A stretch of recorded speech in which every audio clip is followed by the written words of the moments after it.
નમસ્કાર મિત્રો, chemistry standard 11 chapter number 2 પરમાણુ રચના. હવે આ ચેપ્ટરની શરૂઆત આપણે કરીએ છીએ. આ ચેપ્ટરની અંદર પરમાણુમાં રહેલા અપરમાણવીય કણો, દાખલા તરીકે ઇલેક્ટ્રોન, પ્રોટોન, ન્યુટ્રોન, એની વર્તણૂક, એનો અભ્યાસ અને પરમાણુ વિશેની ઘણી બધી માહિતી કે જે 18મી સદીના અંત સુધીમાં પ્રાપ્ય નહોતી. 19મી સદીની શરૂઆત, એમાં ઘણા બધા રિસર્ચ, સંશોધન, પ્રયોગો દ્વારા ઘણી બધી જૂની માહિતી જે ચાલી આવતી હતી રૂઢિગત રીતે, આમાંની ઘણી બધી માહિતી નવી મળી અને એવી માહિતીઓનો અભ્યાસ આ પરમાણુ રચનાવાળા પાઠમાં આપણે કરવા તરફ જઈ રહ્યા છીએ. સૌથી પહેલા તો એટમ અથવા પરમાણુ. હવે આ શબ્દ એકચ્યુઅલી ગ્રીક શબ્દ એટોમિયો, આ ગ્રીક શબ્દ એટોમિયો તરફથી એટમ શબ્દ ઉતરી આવ્યો છે. હવે એટોમિયોનો મતલબ ગ્રીક ભાષામાં એવો થાય કે વિભાજિત ન કરી શકાય કે કાપી ન શકાય. મતલબ એટમ અથવા પરમાણુનું પણ વિભાજન નથી થઈ શકતું અથવા પરમાણુને વિભાજિત કરી શકાતો નથી. હવે યાદ કરો પહેલો પાઠ, એમાં જુદા જુદા રાસાયણિક સંયોગીકરણના નિયમો ભણી ગયા હતા. સાથોસાથ ડાલ્ટનની પરમાણવીય અભિધારણાઓ પણ ભણી ગયા હતા. તો ઘણા રાસાયણિક સંયોગીકરણના નિયમો ડાલ્ટનની પરમાણવીય અભિધારણાઓના અનુસંધાને સમજાવી શકાતા, પણ ડાલ્ટનની પરમાણવીય અભિધારણાઓમાં પરમાણુનું વિભાજન શક્ય નથી, પરમાણુ અવિભાજ્ય છે.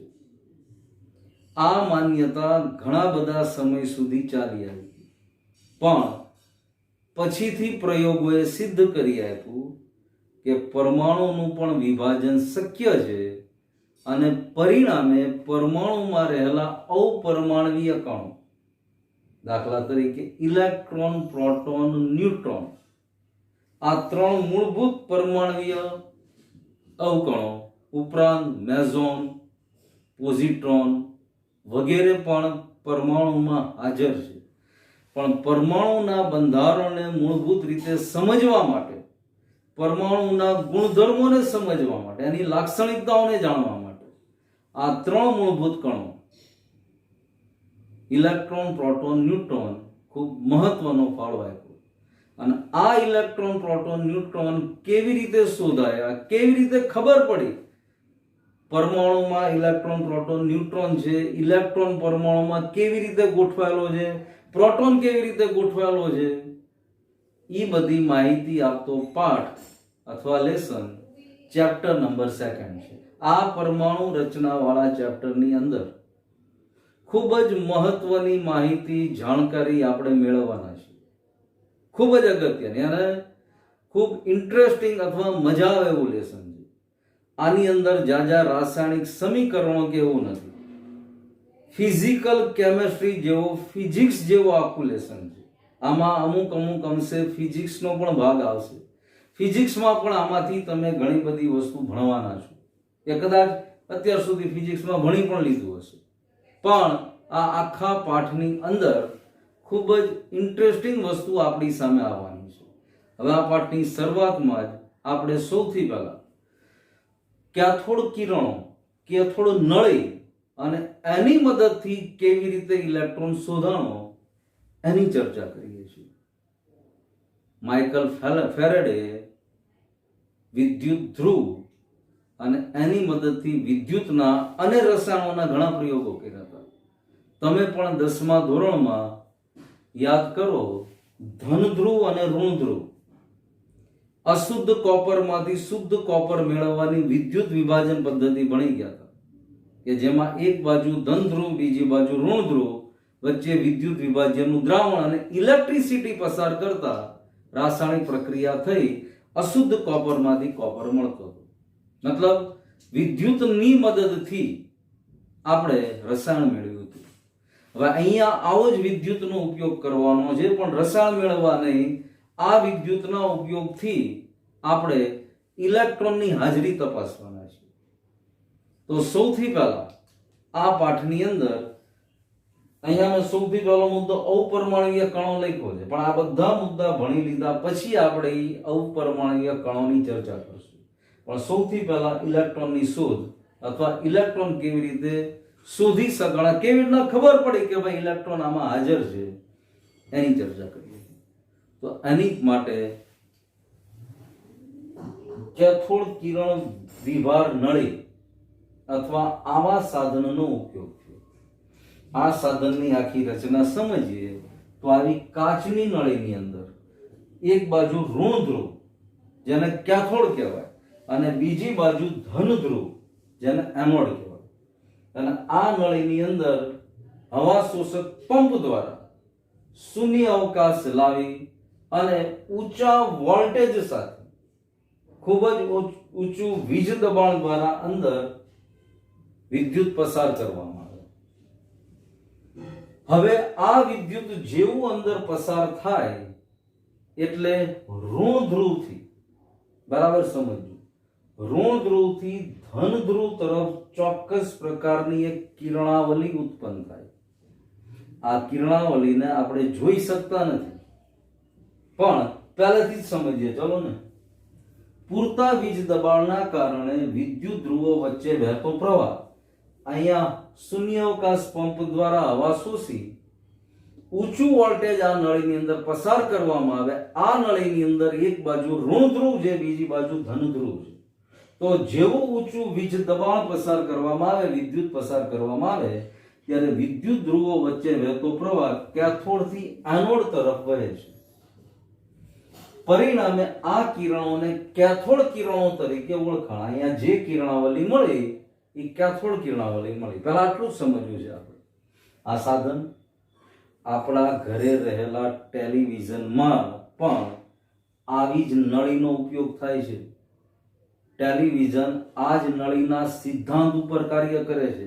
કેવી રીતે હમણાં આગળ જોઈએ આપણે. પણ અહીંયા ઊંચું વિદ્યુત પસાર કરતા ચોક્કસ કિરણાવલી મળી, આ કેથોડ કિરણાવલી કહેવાય. પહેલા આટલું સમજીએ. હવે આ જે કેથોડ કિરણો મળ્યા એના લાક્ષણિકતાઓ અથવા ગુણધર્મને તપાસવામાં આવ્યા તો સૌથી પહેલા આ કિરણો દ્રશ્યમાન નથી, પરંતુ પ્રસ્ફુરણ પડદો અથવા પ્રસ્ફુરણ પદાર્થ, દાખલા તરીકે છેલ્લે ઝિંક સલ્ફાઇડ જેવા પદાર્થનું પડ લગાડી દેવામાં આવે તો આ કિરણો ઉત્પન્ન થયેલા આપણે જોઈ શકતા નથી, પણ અહીંયા પ્રસ્ફુરણ પદાર્થ કે એવું પડ લગાડેલું હોય તો આ કિરણાવલી સીધી અહીંયા અથડાય એટલે ઝબકારો પ્રકાશનો ઉત્પન્ન થાય, અને આ વસ્તુ પાછી દ્રશ્યમાન છે. કિરણોને નથી જોઈ શકતા, પણ અહીંયા આગળ જેવા કિરણો અથડાય એટલે તરત ખબર પડી. જ્યાં સુધી કિરણો અથડાણા નથી ને આવતી ખબર નથી, પણ જેવા અહીંયા અથડાણા એટલે પ્રકાશનો ઝબકારો ઉત્પન્ન થાય, પદાર્થ ચળકે છે. તો આ કેથોડ કિરણોની હાજરી સૂચવે છે, અને આપણા ટેલિવિઝનની ટ્યુબ પણ આ જ રીતે કાર્ય કરે છે. હવે આગળ જુઓ. આ જે કિરણો છે એને વિદ્યુતની કે ચુંબકીય ક્ષેત્રની વચ્ચે હાજરી મૂકી હોય. માનો કેથોડ કિરણો ઉત્પન્ન થયા. હવે અહીંયા વચ્ચે વિદ્યુત અથવા ચુંબકની ગેરહાજરી હોય તો કોઈ ફેરફાર નથી, કિરણો સીધી લીટીમાં જ ગતિ કરે છે. પણ જો વચ્ચે વિદ્યુત કે ચુંબકની હાજરી રાખવામાં આવે તો આ જ કેથોડ કિરણો વિચલન પામે છે, પોતાની સીધી દિશામાં ગતિ નથી કરતા. અને આ ગુણધર્મ જે વિચલન પામે અથવા તો પોતે સીધી લીટીમાં ગતિ નથી કરતા, એ જો વિદ્યુત કે ચુંબકીય ક્ષેત્રની હાજરીમાં આ કિરણોનું વિચલન થાય છે, જે વર્તણૂક ઋણ વીજભાર ધરાવતા કણો જેવી હોય છે. ઋણ વીજભાર ધરાવતા કણો પણ ચુંબકીય ક્ષેત્ર કે વિદ્યુત ક્ષેત્રમાં વિચલન અનુભવે છે. આવું જ વિચલન કેથોડ કિરણોએ પણ અનુભવ્યું. તો આ સૂચવે છે કે કેથોડ કિરણો ખુદ ઋણ વીજભારિત હોવા જોઈએ. અને જે ઇલેક્ટ્રોન છે. આવી રીતે ઇલેક્ટ્રોનની હાજરી નોંધાય. હજી આગળ એક મહત્વનો મુદ્દો, આ કિરણોની લાક્ષણિકતા વિદ્યુત ધ્રુવના પદાર્થ પર કે વાયુના સ્વભાવ પર આધારિત નથી. અહીંયા વિદ્યુત ધ્રુવ એનોડ કે કેથોડનો કોઈ પણ પદાર્થનો લેવામાં આવે, કોઈ પણ વાયુની સાથે પ્રક્રિયા અથવા કોઈ પણ વાયુની સાથે એક્સપેરિમેન્ટ કરવામાં આવે, એની સાથે આ કેથોડ કિરણોની લાક્ષણિકતામાં કે એના ગુણધર્મોમાં કોઈ ફેર પડતો નથી. આ વસ્તુ સાબિત કરી દે છે કે ઇલેક્ટ્રોન બધા જ પ્રકારના પરમાણુના પાયાના ઘટકો છે. અહીંયા વિદ્યુત ધ્રુવ કોઈ પણ પદાર્થમાંથી બનાવવામાં આવ્યો, કોઈ પણ વાયુના સંદર્ભમાં પ્રક્રિયા કરવામાં આવે, એક્સપેરિમેન્ટ કરવામાં આવે, તો પણ કેથોડ કિરણોના ગુણધર્મોમાં કોઈ બદલાવ આવતો નથી. આ વસ્તુ સાબિત કરી દે છે કે કોઈ પણ પરમાણુમાં રહેલા ઇલેક્ટ્રોન પરમાણુના પાયાના ઘટકો છે. જે થોમ્સન નામના વૈજ્ઞાનિક દ્વારા ઇલેક્ટ્રોનની શોધ થઈ હતી.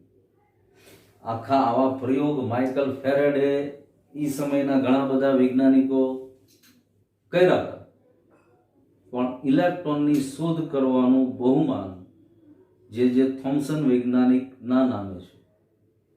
તો આ રીતે ઇલેક્ટ્રોનને કેવી રીતે પરમાણુમાં રહેલો છે એ પછીની વાત છે, પણ પરમાણુમાં પાયાના ઘટક તરીકે ઇલેક્ટ્રોન રહેલો છે એ આ પ્રયોગ સાબિત કરી દે છે. કારણ કે ઇલેક્ટ્રોન ઉપર ઋણ વીજભાર છે. કેથોડમાંથી ઉત્પન્ન થયેલા કિરણો કેથોડથી એનોડ તરફ જાય છે, એટલે કેથોડ કિરણો કહેવાય. હવે આ કિરણોના ગુણધર્મો ઋણ વીજભારિત કણો જેવા જ જોવા મળ્યા, અને પરિણામે આ કિરણો ઇલેક્ટ્રોનમાંથી ઉત્પન્ન થયેલા છે અથવા ઇલેક્ટ્રોન છે એવું પ્રતિપાદિત.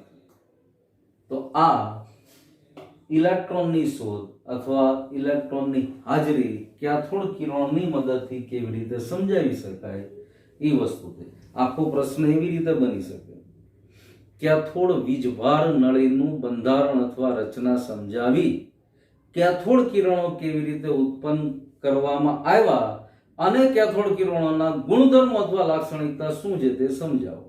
તો આખો પ્રયોગ આપણી સામે થઈ ગયો. હવે આની પછી ઇલેક્ટ્રોનનો વીજભાર અને દળનો ગુણોત્તર જે થોમ્સન નામના વૈજ્ઞાનિકે શોધી આપ્યો એની ચર્ચા. પણ પહેલા આને બરાબર રીતે સમજજો. એવું લાગે તો વિડીયો એક કે બે વાર પોઝ કરીને બે વાર સમજજો. ટેક્સ્ટ બુકને સામે રાખજો, એક એક મુદ્દો બરાબર ગળે ઉતરશે અને પછી જ આ નવા મુદ્દા ઉપર આગળ જવાનું.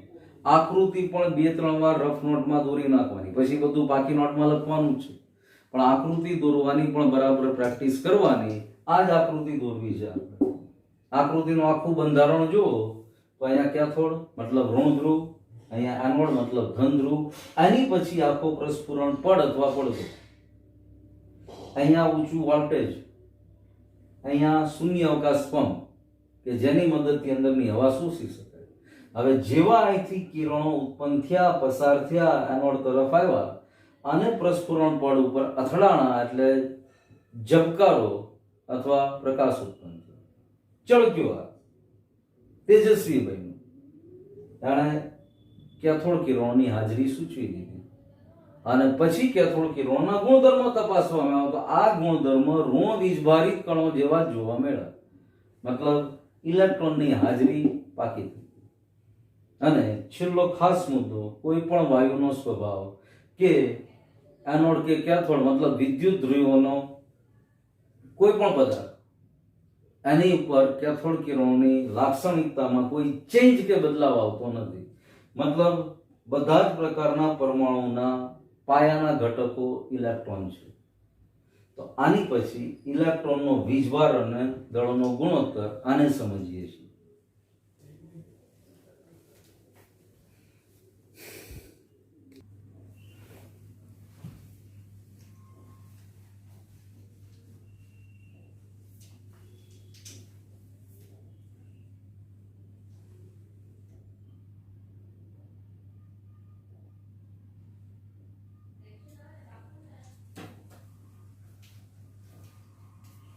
હમણાં જ કેથોડ કિરણાવલી સમજ્યા પછી થોમ્સનનો એક પ્રયોગ સમજીએ. હવે આ પ્રયોગની અંદર થોમ્સને ખાસ કેથોડ કિરણાવલીની વચ્ચે ચુંબકીય ક્ષેત્ર અને વિદ્યુત ક્ષેત્ર આ બંને લગાડી અને કિરણોનું કેટલી માત્રામાં અને કેવી રીતે વિચલન થાય છે એ તપાસ્યું. હમણાં જ આપણે સમજ્યા કેથોડ કિરણો ઉત્પન્ન થયા, કેથોડથી એનોડ તરફ ગયા. હવે જો વચ્ચે વિદ્યુત ક્ષેત્ર કે ચુંબકીય ક્ષેત્ર લગાડવામાં આવ્યું નથી તો સીધી લીટીમાં ગતિ કરીને સીધા એનોડ સાથે અથડાણા અથવા એનોડમાંથી પસાર થઈ પ્રસ્ફુરણ પડદા સાથે અથડાણા. હવે જો વચ્ચે વીજ ક્ષેત્ર કે ચુંબકીય ક્ષેત્ર લગાડવામાં આવે તો થોમ્સને શું પ્રયોગમાં અનુભવ્યું એની પહેલા ચર્ચા કરીએ. તો સૌથી પહેલા તો આ વિચલનની માત્રા, વિચલન કેટલા પ્રમાણમાં અને કેટલું થશે એની માત્રા માટે થોમ્સને 3 વસ્તુ રજૂ કરી. પહેલું, કણો પરના ઋણ વીજભારની માત્રા જેટલી વધારે એટલું વિચલન વધુ. હવે જે ઋણ વીજભારિત કણો છે એની માત્રા જેટલી વધારે પ્રમાણમાં હોય એટલું કિરણાવલીનું વિચલન વધારે થાય. આ પહેલો મુદ્દો. બીજી વસ્તુ, કણો જેટલા હલકા તેટલું પણ વિચલન વધારે.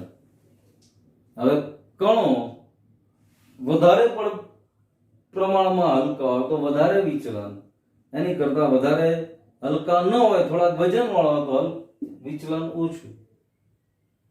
ત્રીજો મુદ્દો, વધુ વોલ્ટેજ કે વધુ પ્રબળ ચુંબકીય ક્ષેત્ર તો એટલું જ વિચલન પાછું વધી જાય. માનો અત્યારે જે વોલ્ટેજ લગાડ્યું છે એમાં વિચલન તપાસવામાં આવ્યું અને હવે એ જ વોલ્ટેજની માત્રા વધારી દેવામાં આવી અને એના જ કિરણો પસાર કર્યા, વિચલનની માત્રા વધી ગઈ. આવું જ ચુંબકીય ક્ષેત્રમાં અત્યારે જે ચુંબકીય ક્ષેત્ર લગાડવામાં આવ્યું છે એમાંથી કિરણાવલી પસાર કરવામાં આવી તો જે પ્રમાણમાં વિચલન થયું એ નોંધી લીધું. હવે જે ચુંબકીય ક્ષેત્ર લગાડ્યું તો એની કરતા વધારે પ્રબળ ચુંબકીય ક્ષેત્ર લગાડવામાં આવ્યું અને એવા જ કિરણોને પસાર કરવામાં આવ્યા. તો અનુભવવા મળ્યું કે ભાઈ જે પહેલા વિચલન થયું હતું એની કરતા વધારે વિચલન જોવા મળ્યું. તો આના આધારે થોમ્સને E ના છેદમાં Me મતલબ E માઇનસ Me ઇલેક્ટ્રોનનો વીજભાર E માઇનસ ડિવાઇડેડ બાય ઇલેક્ટ્રોનનું દળ આ બંનેનો ગુણોત્તર પ્રયોગોના આધારે ગણતરી કરીને શોધી નાખ્યો. આ આખો પ્રયોગ, આ આંકડો કેવી રીતે આવ્યો આ બધું આગળ કેમિસ્ટ્રીમાં ભણશો તો આવશે, 12મા ધોરણમાં નહીં આવે.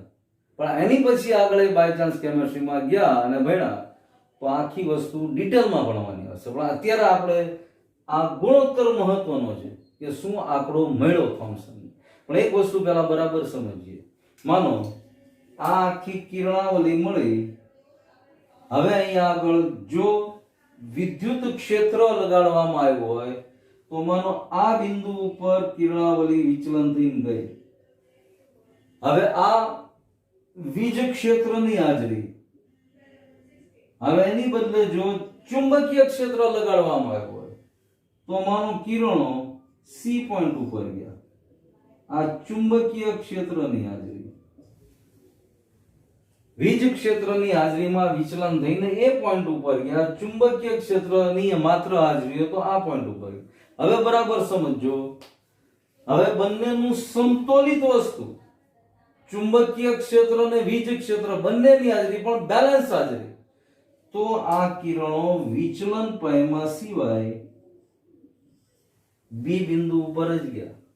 મતલબ આ બંનેની સમતોલિત હાજરીએ જે ગુણધર્મ ચુંબકીય ક્ષેત્ર કે વીજ ક્ષેત્ર વગરનો હતો ઇલેક્ટ્રોનનો અથવા કિરણોનો એની જેવો જ ગુણધર્મ દર્શાવ્યો. ફરી એકવાર, માત્ર વીજ ક્ષેત્રની હાજરીમાં આ કિરણોનું વિચલન, આ કિરણો છે. હવે અહીંયા આગળ આ વીજ ક્ષેત્રની હાજરી આવી ગઈ તો વિચલન થઈને કિરણો સીધા એ પોઈન્ટ ઉપર ગયા. હવે વીજ ક્ષેત્રની હાજરી કાઢીને આના કિરણોને ચુંબકીય ક્ષેત્રની હાજરીમાં મૂક્યા તો સી પોઈન્ટ ઉપર ગયા. મતલબ વિચલન તો થયું જ બંને બાજુ, પણ હવે આ બંનેની બેલેન્સ હાજરી, સમતુલિત હાજરી અને ફરીવાર પાછું એવો જ ગુણધર્મ આપ્યો કે બેયની હાજરી ન હોય અને કેવો ગુણધર્મ કિરણાવલીનો જોવા મળ્યો એ. તો મહત્વની વસ્તુ આપણી માટે ઇલેક્ટ્રોનનો વીજભાર ને દળના ગુણોત્તરનું મૂલ્ય પ્રાયોગિક રીતે કેટલું મળ્યું તો કે 1.758820 into 1011 એકમ ખાસ જોજો, કુલમ્બ પર કિલોગ્રામ. અહીંયા ઇલેક્ટ્રોનનું દળ કિલોગ્રામમાં લીધું છે અને ઇલેક્ટ્રોનનો વીજભાર કુલમ્બ. ઇલેક્ટ્રોનના વીજભારનો એકમ ચાર્લ્સ કુલમ્બ નામના વૈજ્ઞાનિક ઉપરથી કુલમ્બ નક્કી કરવામાં આવ્યો છે. તો આ ઇલેક્ટ્રોનનો વીજભાર અને દળના ગુણોત્તરની વાત થઈ. હવે આની ઉપરથી જ મિલિકન નામના વિજ્ઞાનીએ ઇલેક્ટ્રોનનો વીજભાર શોધવાની ચોક્કસ પદ્ધતિ શોધી. એ પદ્ધતિનો ઉલ્લેખ ને બધું ટેક્સ્ટબુકમાં આપ્યું, એને જસ્ટ વાંચી લેવાનું, જોઈ લેવાનું. પણ આ ઇલેક્ટ્રોનના વીજભારની મદદથી અને આ મૂલ્યની મદદથી ઇલેક્ટ્રોનનું પોતાનું દળ કેટલું છે એ પણ સીધું શોધી શકાય, જાણી શકાય. તો આ મુદ્દા પછી ઇલેક્ટ્રોનના વીજભાર આધારિત આપણે ઇલેક્ટ્રોનનું દળ કેવી રીતે મળી શકીએ એ જોઈએ. ઇલેક્ટ્રોનનો વીજભાર અને દળનો ગુણોત્તર સમજ્યા પછી ઇલેક્ટ્રોનનો વીજભાર શોધવા માટેની તેલ બિંદુ પદ્ધતિ, આ પદ્ધતિ વિકસાવનાર અથવા આ પદ્ધતિ શોધનાર વૈજ્ઞાનિક R.A. મિલિકન હતા. એણે ઇલેક્ટ્રોન પરનો વીજભાર કેમ નક્કી કરી શકાય એ પદ્ધતિ વિકસાવી હતી અને એની મદદથી ઇલેક્ટ્રોન ઉપરનો વીજભાર ગણતરી કરી -1.6 into 10⁻⁻19 કુલમ્બ. વીજભારનો એકમ કુલમ્બ છે, એટલે -1.6 into 10⁻⁹ કુલમ્બ ઇલેક્ટ્રોન ઉપરનો વીજભાર હોય આ શોધી શકે. હવે અત્યારના સમયમાં આ જ વીજભાર, આ જ મૂલ્ય પણ પોઈન્ટ પછીના ચોકસાઈ વાળા 4 ડિજિટ્સ સુધી -1.6022 into 10⁻⁻19 કુલમ્બ લેવાય છે. આ એ જ મૂલ્ય છે પણ પોઈન્ટ પછીના 4 આંકડાની ચોકસાઈ વાળું મૂલ્ય છે. તો આ ઇલેક્ટ્રોન પરના વીજભારનું મૂલ્ય છે -1.6022 into 10⁻⁻19 કુલમ્બ. હવે આ ઇલેક્ટ્રોન ઉપરનો વીજભાર અને આની પહેલાના જે મુદ્દો આપણે સમજ્યા હતા, જે થોમ્સને રજૂ કર્યો હતો કે ભાઈ ઇલેક્ટ્રોન પરનો વીજભાર અને દળનો ગુણોત્તર, આ બંનેની મદદથી ઇલેક્ટ્રોન પાસે કેટલું દળ હશે, ઇલેક્ટ્રોનનું દળ કેટલું હશે એ સહેલાઈથી ગણિતની મદદથી શોધી શકે. આમાં કોઈ જગ્યાએ કેમેસ્ટ્રી નહીં, માત્ર મૂલ્ય મૂકવા માટે કેમેસ્ટ્રીનો ઉપયોગ, બાકી સંપૂર્ણ ગણિતીય પદ્ધતિ. કેવી રીતે જો ME મતલબ ઇલેક્ટ્રોનનું દળ, ઇલેક્ટ્રોનનો વીજભાર ડિવાઇડેડ બાય ઇલેક્ટ્રોનનો વીજભાર છેદમાં ઇલેક્ટ્રોનનું દળ. હવે ઇલેક્ટ્રોન ઉપરના વીજભારનું મૂલ્ય તેલ બિંદુ પદ્ધતિની મદદથી R.A. મિલિકને શોધી આપ્યું. એ મૂલ્ય આપણે અહીંયા મૂક્યું 1.6022 into 10⁻⁻19 કુલમ્બ. અને થોમ્સને જે વીજભાર અને દળનો ગુણોત્તર શોધી આપ્યો હતો એ આપણે અહીંયા મૂક્યો 1.758820 into 10⁻11 કુલમ્બ પ્રતિ કિલોગ્રામ. હવે આ બેયનો ભાગાકાર કરીએ, સાદી ગણિતની જ ભાષા વાપરીએ તો આ બધા આંકડા છોડો, પહેલા 10⁻11 છે.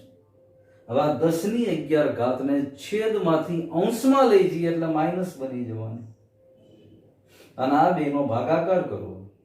ઉપરાંત અહીંયા એકમ કુલમ્બ, અહીંયા કુલમ્બના છેદમાં કિલોગ્રામ, કુલમ્બ એકમ કેન્સલ થઈ ગયો, કિલોગ્રામ એકમ છેદનો છેદ બેનો અંશમાં વહી ગયો. એટલે આને સાદુરૂપ આપતા મળ્યું માત્ર ME ઇલેક્ટ્રોનનું દળ 9.1094 into 10⁻31 કિલોગ્રામ. આ આંકડાને સેજ સમજજો. અત્યારે એવો ટાઈમ નથી કે 10⁻31 એટલે આપણે પોઈન્ટ પછીના મીંડા મૂકીએ. 0.00000 કરતા જઈ 10⁻31 સુધી જવાનું છે અને પછી તમારા મૂલ્ય મૂકીને કિલોગ્રામ મૂકવાનું. એટલે કેટલું સૂક્ષ્મ ઇલેક્ટ્રોનનું દળ છે એ સમજાવવાનો પ્રયત્ન છે. ત્યાંને 9.1094 into 10⁻31 10 ની ઉપર -31 તો આ ઇલેક્ટ્રોનનું દળ આવી રીતે નક્કી થઈ શક્યું, નક્કી કરી શકાય. હવે જેમ ઇલેક્ટ્રોનની આટલી બધી માહિતી મેળવી આપણે એક અપરમાણવીય કણ તરીકે, જો હમણાં જ મેં કીધું તો અપરમાણવીય કણો આ બધું ભણ્યા પછી ધીરે ધીરે આના તરફ જશું આપણે. તો ઇલેક્ટ્રોન અપરમાણવીય કણ છે એની કેટલી બધી માહિતી મેળવ્યા પછી હવે બીજા બે અપરમાણવીય કણો પ્રોટોન અને ન્યુટ્રોન. આપણે વર્ષોથી એમ તો ભણતા આવીએ છીએ કે ભાઈ ઇલેક્ટ્રોન ઉપર ઋણ વીજભાર છે, પ્રોટોન ઉપર ધન વીજભાર છે, ન્યુટ્રોન વીજભાર રહિત છે. પણ આ ખરેખર કેવી રીતે નક્કી થઈ શક્યું હતું એ આપણો અભ્યાસ છે. અત્યાર સુધી આપણે સ્વીકારીને ચાલતા હતા કે ભાઈ ઇલેક્ટ્રોન ઉપર ઋણ વીજભાર છે, કેમ બસ છે લખ્યું છે ચોપડીમાં. પ્રોટોન ઉપર ધન વીજભાર છે, કેમ લખ્યું છે ચોપડીમાં. પણ હવે કેવી રીતે ઋણ વીજભાર, કેવી રીતે ધન વીજભાર અને એનું દળ કેટલું, શું છે ખરેખર એના લગતી વિગત, એ આપણો અભ્યાસ છે. એટલે આ પાઠની શરૂઆતમાં જ મેં કીધું હતું ખૂબ જ સરસ અને ઘણું બધું નવું નોલેજ મેળવતો આ પાઠ. એટલે આને બરાબર ધ્યાનથી જોજો. અને બીજી વસ્તુ હંમેશા યાદ રાખવાની, પરીક્ષા આપવાની છે બરાબર છે, પરીક્ષામાં માર્ક પણ ખેંચવાના છે, પણ પરીક્ષામાં પૂછવાનું કે આ નહીં પૂછવાનું શું એવી વસ્તુમાં જાજુ નહીં પડવાનું. આપણે બધું જ ભણવાનું, બધી જ વસ્તુ જોવાની. પરીક્ષામાં એને જે પૂછવું હોય નોલેજ માટે ભણજો તો આપોઆપ માર્ક તમારી સામે ખેંચાઈને આવશે. તમારે માર્ક તરફ દોડવું નહીં પડે. અને આ બધી નોલેજેબલ વસ્તુ છે. પરીક્ષામાં પૂછાય ના પૂછાય પછીની વાત છે. અને આ બંધારણ, આ બધી વિગત માત્ર 11મા ધોરણમાં જ આપણે ભણીએ છીએ. 12મા ધોરણમાં આને લગતું જાજુ આપણી પાસે નથી ભણવાનું.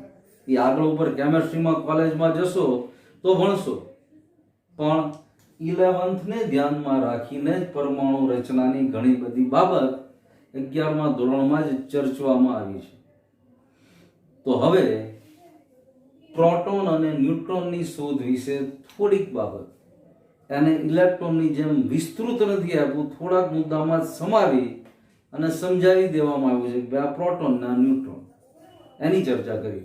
ઇલેક્ટ્રોનની માહિતી પછી હવે પ્રોટોન અને ન્યુટ્રોન. તો પ્રોટોન ખરેખર રુથરફોર્ડનો પ્રયોગ આપણે સમજવાના છે આની પછીના પીરિયડમાં.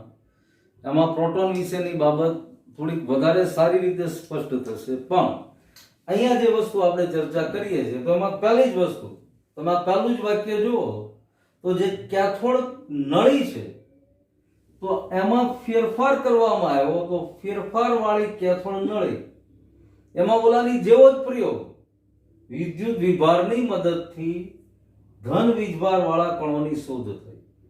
ફેરફાર વાળી કેથોડ નળી એમાં વિદ્યુત વિભારની જ મદદથી ધન વીજભાર વાળા કણોની શોધ થઈ, જે કેનાલ કિરણો તરીકે ઓળખાય છે. ઓલા કેથોડ કિરણો, આ કેનાલ કિરણો. હવે આ કેનાલ કિરણોની લાક્ષણિકતાની કમ્પેરિઝન અથવા સરખામણી સ્વાભાવિક છે કેથોડ કિરણો સાથે થાય છે. તો આ કિરણોની શું કેરેક્ટરિસ્ટિક્સ અથવા લાક્ષણિકતાઓ છે એ જોઈએ. તો સૌથી પહેલા કેથોડ નળીમાં હાજર રહેલા વાયુના સ્વભાવ પર આધાર રાખે છે. આ જે કિરણો મળ્યા એ કિરણો કયો વાયુ અંદર વપરાયેલો છે એના સ્વભાવ પર આધાર રાખે છે. હવે કેથોડ કિરણોનું લાક્ષણિકતા જુઓ તો એમાં વાયુના ઉપર આધારિત નહોતા એના ગુણધર્મ. ત્યારે આનો પહેલો જ ગુણધર્મ કે ભાઈ કેથોડ નળીમાં હાજર રહેલા વાયુના સ્વભાવ ઉપર આ કેનાલ કિરણોનો આધાર છે. બીજો ગુણધર્મ તો કે વીજભાર અને દળનો ગુણોત્તર. ઓલામાં યાદ કરો વીજભાર અને દળનો ગુણોત્તર જે થોમ્સને ગોતી આપ્યો હતો. તો આમાં વીજભાર અને દળનો ગુણોત્તર વાયુ કે જેમાંથી આ કેનાલ કિરણો ઉદ્ભવ્યા એની ઉપર આધાર રાખે છે. જ્યારે કેથોડ કિરણોમાં આવું નહોતું. એટલે કેથોડ કિરણો કરતા કઈક અલગ જ ગુણધર્મ વાળા આ કિરણો જોવા મળ્યા. ઉપરાંત કેટલાક ધન વીજભારિત કણો વિદ્યુત ભારના મૂળભૂત એકમના ગુણક જેટલા હોય છે. કેટલાક ધન વીજભારિત કણો વિદ્યુત ભારનો મૂળભૂત એકમ છે એના ગુણક જેટલા જોવા મળ્યા. અને છેલ્લો અને મહત્વનો મુદ્દો, વીજ ક્ષેત્ર કે ચુંબકીય ક્ષેત્રમાં આ કણોની વર્તણૂક કેથોડ કિરણો અથવા કેથોડ કણોની વર્તણૂક કરતા વિપરીત હતી, અલગ જ હતી. ઓલા વિચલન પામતા હતા, આની વર્તણૂક કે જે કેથોડ કણો હતી એની કરતા વિપરીત, એની કરતા અલગ હતી. એમ કેથોડ કિરણો કરતા કંઈક અલગ જ પ્રકારના આ વીજભારિત કણો અથવા વીજભારિત કિરણો મળ્યા. આ કિરણોને આલ્ફા કિરણો અથવા ધન વીજભારિત કણો એવું નામ આપવામાં આવ્યું. અને સૌપ્રથમ હાઇડ્રોજનમાંથી ધન વીજભારિત આયન મેળવવામાં આવ્યો, જેનું નામ પ્રોટોન આપવામાં આવ્યું અથવા પ્રોટોન તરીકે ઓળખાય છે. રુથરફોર્ડના પ્રયોગમાં આના વિશે હજી ઘણી બધી વધારે સમજ પડશે, સમજ મળશે. આ વાત લગભગ 1917 થી 1919 ના ગાળાની. હવે ઈ ગાળા પછી છેક 1932 માં ચેડવિક નામના વૈજ્ઞાનિકે ન્યુટ્રોનની શોધ કરી. ત્યાં સુધી હજી પરમાણુનું બંધારણ સમજવા માટે તકલીફ હતી. ન્યુટ્રોનની શોધ નહોતી થઈ. 1932 માં ન્યુટ્રોનની શોધ થઈ ત્યારે ત્રણેય અપરમાણવીય કણો ની ખબર પડી. ઇલેક્ટ્રોન, પ્રોટોન ઉપરાંત ન્યુટ્રોન પણ અંદર રહેલા છે. ઈ ચેડવિકે જે ન્યુટ્રોન શોધ્યા, બેરિલિયમની પાતળી પટ્ટી અથવા એના પાતળા પતરા ઉપર આલ્ફા કણોનો, આલ્ફા વીજભાર ધરાવતા કણોનો મારો કર્યો, એની પર પ્રતાડિત કર્યા અને ન્યુટ્રોનની શોધ કરી કે જેની ઉપર કોઈ વીજભાર નથી. ન્યુટ્રોન વીજભાર રહિત કણ છે. 1932 માં શોધ થઈ. તો આમ 19મી સદીની શરૂઆતથી કોઈ પણ પરમાણુમાં રહેલા અપરમાણવીય કણો કે જે પરમાણુના બંધારણ માટે, પરમાણુના ગુણધર્મ માટે સમજવા આવશ્યક હતા, એની માહિતી આપણે જોઈ. હવે રુથરફોર્ડ અને જે થોમ્સનના પ્રયોગ ઉપરથી આ ઇલેક્ટ્રોન, પ્રોટોન, ન્યુટ્રોન પરમાણુમાં કેવી રીતે અને કેમ ગોઠવાયેલા છે એ વસ્તુ આના પછીના પીરિયડમાં ભણશું. પણ આ આખા પીરિયડનો આખો આધાર અથવા એને ટૂંકમાં કેવું હોય તો બરાબર સમજજો. ઇલેક્ટ્રોન, પ્રોટોન અને ન્યુટ્રોન આ ત્રણેય અપરમાણવીય કણો કે જે પરમાણુમાં હાજર છે એના વિશેની ડિટેલમાં માહિતી આપણે આજે ભણ્યા. આપણને પહેલેથી ખબર છે 7મા 8માંથી કે ભાઈ ઇલેક્ટ્રોન ઉપર કયો વીજભાર માઇનસ, પ્રોટોન ઉપર કયો વીજભાર ધન, ન્યુટ્રોન ઉપર તો કે વીજભાર રહિત. 10મીમાં -1.6 × 10⁻⁻19 કુલમ આવું વિદ્યુત વાળા પાઠની અંદર તમારી સામે આવી ગયું કે ભાઈ ઇલેક્ટ્રોન કે પ્રોટોનનો વીજભાર કેટલો છે. તો આ આંકડો તમને કદાચ યાદ હોય તો આવી ગયું હતું તમારી સામે. હવે એ વસ્તુને આજે ફરી એકવાર આપણે ડિટેલમાં જોઈએ. કોણે શોધ્યું, કેવી રીતે અને શું આનું મહત્વ આપણને મળ્યું. તો આ અપરમાણવીય કણો વિશેની માહિતી, આનું આખું જ એક ટેબલ, કોષ્ટક આપણી ટેક્સ્ટ બુકમાં આપ્યું છે, જેમાં ઇલેક્ટ્રોન ઉપરનો વીજભાર, પ્રોટોન ઉપરનો વીજભાર, ન્યુટ્રોન ઉપરનો વીજભાર, ઇલેક્ટ્રોનનું દળ, પ્રોટોનનું દળ, ન્યુટ્રોનનું દળ. પ્રોટોન અને ન્યુટ્રોનના દળમાં જાજો તફાવત નથી. ન્યુટ્રોનનું દળ પ્રોટોનના દળ કરતાં થોડુંક વધારે. થોડુંક એટલે ખૂબ જ થોડુંક. ઉપરાંત એટોમિક માસ યુનિટ પહેલા પાઠની અંદર આપણે આણ્વીય દળ શોધવાના, પરમાણવીય દળ શોધવાના દાખલા ગણી ગયા હતા. એમાં એકમ AMU અથવા એટોમિક માસ યુનિટ, તો ઇલેક્ટ્રોન પ્રોટોન ન્યુટ્રોનના એએમયુનું દળ કેટલું, એએમયુનું માપ કેટલું, એ પણ કોષ્ટકમાં આપ્યું છે. એ કોષ્ટક ખાસ ધ્યાનથી વાંચવાનું, જોઈ લેવાનું. બસ આજે આપણે અહીંયા સુધી ભણીએ છીએ. આના પછીના પીરિયડમાં જે થોમ્સનનો પરમાણુ નમૂનો, આટલી ખબર પડ્યા પછી થોમ્સને શું વિચાર્યું કે ઇલેક્ટ્રોન કેવી રીતે ગોઠવાયેલા છે, પ્રોટોન કેમ ગોઠવાયેલા છે, ન્યુટ્રોનની તો ત્યાં સુધી ખબર જ નહોતી. 1917-19 ના ગાળામાં રુથરફોર્ડનો પ્રયોગ, ત્યાં સુધી ન્યુટ્રોનની એને ખબર નહોતી. ન્યુટ્રોનની શોધો છે ચેડવિક કે 1932ના સમયની આસપાસ. એટલે ઇલેક્ટ્રોન અને પ્રોટોન પરમાણુમાં કેમ ગોઠવાયેલા હશે એની માહિતી આપવાનો પ્રયત્ન થોમ્સને કર્યો, રુથરફોર્ડે કર્યો, બીજા પણ ઘણા વૈજ્ઞાનિકે કર્યો છે. પણ નોંધ કરવા લાયક થોમ્સન અને રુથરફોર્ડની ગણતરી થાય છે એ આની પછીના પીરિયડમાં આપણે જોશું. હવે આજે આ બધું જ ભારેખમ ભણ્યા છે. અત્યાર સુધીની કેમેસ્ટ્રી કરતા કંઈક અલગ રીતે અલગ વસ્તુ ભણ્યા છે. એટલે એક વાર, બે વાર, ત્રણ વાર બરાબર સમજવાનું. બે ત્રણ વાર સમજ્યા પછી પણ કંઈક અટકો, ન સમજ પડે ત્યાં ચોક્કસ ફોન અથવા મેસેજ મૂકી શકો છો. બરાબર? તો અહીંયા સુધી આપણે આજે ભણ્યા. આના પછીના પીરિયડમાં જે થોમ્સન અને રુથરફોર્ડ આપેલા પરમાણુ નમૂનાની ચર્ચા કરશું. Thank you.